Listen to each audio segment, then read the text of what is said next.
আজকে ডব্লিউবিসিএস এর 2022-এর ডি এর রেজাল্টে যে ছেলেটি পিডিও হলো এবং সারা জীবন বিডিওকে স্যার বলে তার অর্ডার এক্সিকিউট করবে, তার গাড়ির সামনে একটা সেলফি তুলে নিজেকে ধন্য মনে করবে, সেই ছেলেটি ওই বছরের বিডিওর থেকে কতটুকু দূরে আটকালো?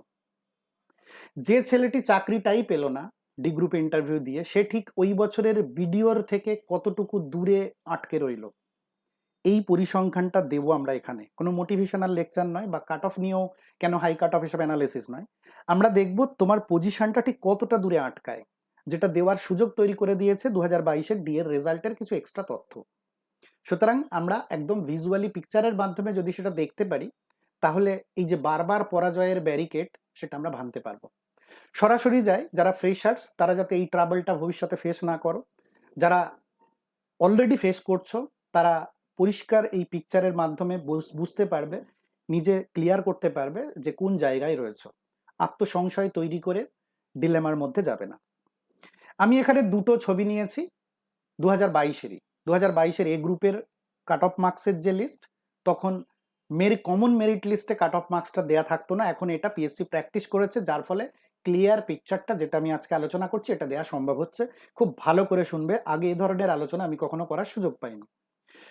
প্রথম কথা হচ্ছে 2022-এ পরীক্ষা দিয়ে তো তুমি ডি গ্রুপে পিডিও হলে, চলো তোমার গ্রুপ থেকে যে এক্সিকিউটিভ হয়েছে তারটা আমরা একটু দেখি।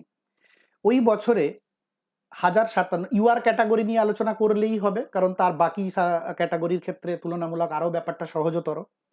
ইউআর ক্যাটাগরিতে 1057, দ্যাট ইজ 58% ছিল কাট অফ, আর ডি গ্রুপে কাট অফ হয়েছে 788, 60% কাট অফ। দ্যাট মিনস তোমরা যারা ডি গ্রুপে চাকরি পেলে, just one optional paper away from group A service, আর কিছু নয়। তোমার ফুল যে এন্টায়ার বাকি প্রিপারেশনটা তোমার এদের থেকে ভালো ছিল। এটা তো ক্লিয়ার, পিকচার দিয়ে বলছি, ক্লিয়ার ভিজুয়ালি বলছি। এবার আমরা আসি এইখানটাতে, যারা পেলো আর যারা পেলো না তাদের মধ্যে ডিফারেন্সটা।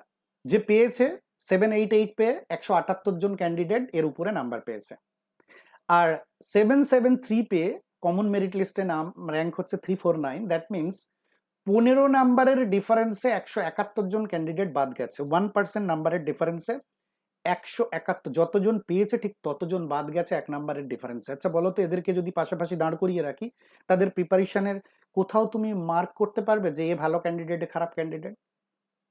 না। দ্যাট মিনস তুমি একেবারে পৌঁছে গেছো, সেই জায়গা থেকে তুমি ব্যাক করছো।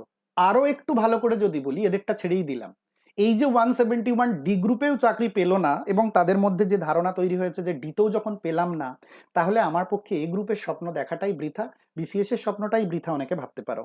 এবার আমি তোমাদের দেখাই, এই 171 যারা চাকরিটাই পেল না, তারা যে 1% কম পেয়ে ওই নাম্বারটাই পেয়ে যদি অপশনালে ওই একই পার্সেন্টেজ ধরে রাখতো, তাদের নাম্বার হতো 59%। তার মানে এই ক্যান্ডিডেটগুলো, 171 জন ক্যান্ডিডেট, এ গ্রুপ পুরোপুরি ডিজার্ভ করে। এন্টায়ার এত বড় সিলেবাসের 1200 নাম্বার যেভাবে কভার করেছে, আর একটা সাবজেক্ট 400 নাম্বারের যদি একইভাবে কভার করতো, তাহলে সে এই গ্রুপে সার্ভিসটা পেতে পারতো। বিনিময়ে কি পেল? একেবারে কিচ্ছু পেল না, খালি হাতে ফিরে গেল। যেহেতু খালি হাতে ফেরা মানে আবার রিসাইকেল, প্রথম থেকে শুরু করতে হয়, প্রিলিমসের দলে তুমি ভিড়ে গেলে। সুতরাং এই পিকচারটা যদি তোমার সামনে ক্লিয়ার থাকে, তুমি বুঝতে পারছো যে হতাশা কতটুকু করব আর কতটুকু করব না, জেদটাকে কতটা আমি আগুনে কনভার্ট করতে পারি। এটা হচ্ছে প্রথম পয়েন্ট। সেকেন্ড পয়েন্ট, যেটা খুব জরুরি, এই যে ছোট্ট পার্সেন্টেজটাকে ইগনোর করা যাবে না। তুমি ভাবছো যে আমি কাছাকাছি পৌঁছেছি, it's of very bad luck. Not bad luck, ঐকিক নিয়মের হিসাবে এই পার্সেন্টেজটাকে ওপর করা যায় না। এই যে 57, 58 পর্যন্ত আসতে যতটা রাস্তা পার করেছো, এই ব্যারিয়ারটাকে ভাঙতে ঐকিক নিয়মের হিসাবে আর অতটুকু রাস্তা পার করলে হয়ে যেত এমনটা নয়। এইটুকু ডিফারেন্সটাই হচ্ছে প্রিপারেশনের স্ট্র্যাটেজিক ডিফারেন্স। এই জন্য আমি বলি ডাব্লিউবিসিএস সিদ্ধান্তটা, পরিশ্রম যারা করে তাদের জন্য বলছি, পরিশ্রম করেও খালি হাতে বহু ছেলে ফিরে যাওয়ার পরিসংখ্যান অজস্র। ডাব্লিউবিসিএস এর সিদ্ধান্তটা পরিশ্রমী ছেলেদের ক্ষেত্রে যদি রাইট চয়েস না হয়, তাহলে কিন্তু তোমার ক্ষেত্রে একটা কেরিয়ার ট্র্যাপ হয়ে যাবে। একটা ভিডিও আছে আমার এই ইউটিউব চ্যানেলে, এই ভিডিওটা দেখবে ভালো করে। ডাব্লিউবিসিএস তোমার রাইট চয়েস হতে গেলে কোন কোন ফ্যাক্টরগুলোকে কনসিডার করতে হয়, সেটা ভিডিওতে আমি ক্লিয়ার এক্সপ্লেন করেছি। সিলেবাসটাকে প্রপার ইনসাইড থেকে দেখা এবং কোনটা প্রবলেম, কোনটা আসল প্রবলেম, কোনটা সিউডো প্রবলেম সেটাকে আইডেন্টিফাই করাটা খুব জরুরি। বিস্তারিত আলোচনা করার জন্য আমি মাসে একটা করে সেশন করি, অনলাইন নয়, ফিজিক্যাল সেশন। সেই সেশনে অ্যাটেন্ড করতে চাইলে এই ভিডিওর মধ্যেই ইনস্ট্রাকশন দেওয়া আছে কি করতে হবে। এই ভিডিওটা দেখে নিয়ে তুমি সেই ইনস্ট্রাকশন ফলো করে কন্ট্যাক্ট করতে পারো। তাহলে এই সেশনে আমরা আলোচনা করব একজন ক্যান্ডিডেট যদি সত্যিকারের তুমি জেনুইন ডাব্লিউবিসিএস অ্যাসপিরেন্ট হও, তাহলে তোমার রাইট চয়েস হতে গেলে যে ফ্যাক্টরগুলোর আগে, এবং এই জার্নিটা তীরে এসে তরি ডোবার অভিজ্ঞতা থেকে মুক্তি পেতে গেলে যে যে বিষয়গুলো সম্পর্কে সজাগ থাকতে হবে, সেটা আমি এই সেশনে ফেস টু ফেস আলোচনা করি। প্রতিটা সেশন খুব সীমিত সংখ্যক ছেলে মেয়েদের সাথে করি।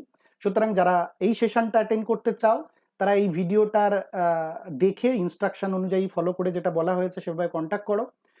তা তোমাদের সাথে তাহলে দেখা হবে। আর সবচেয়ে যেটা গুরুত্বপূর্ণ বলার, যারা হতাশ হয়ে যাচ্ছ পরিশ্রমী ছেলে মেয়ে, তাদেরকে বলবো তোমরা কিন্তু খুব কাছাকাছি গিয়ে হতাশ হচ্ছ। সামান্য কিছু রদবদল করলেই, আমি আগেই বলেছি, যে গাড়ির সামনে সেলফি তোলা তোমার স্বপ্ন, সেই গাড়িটা তোমার হবে।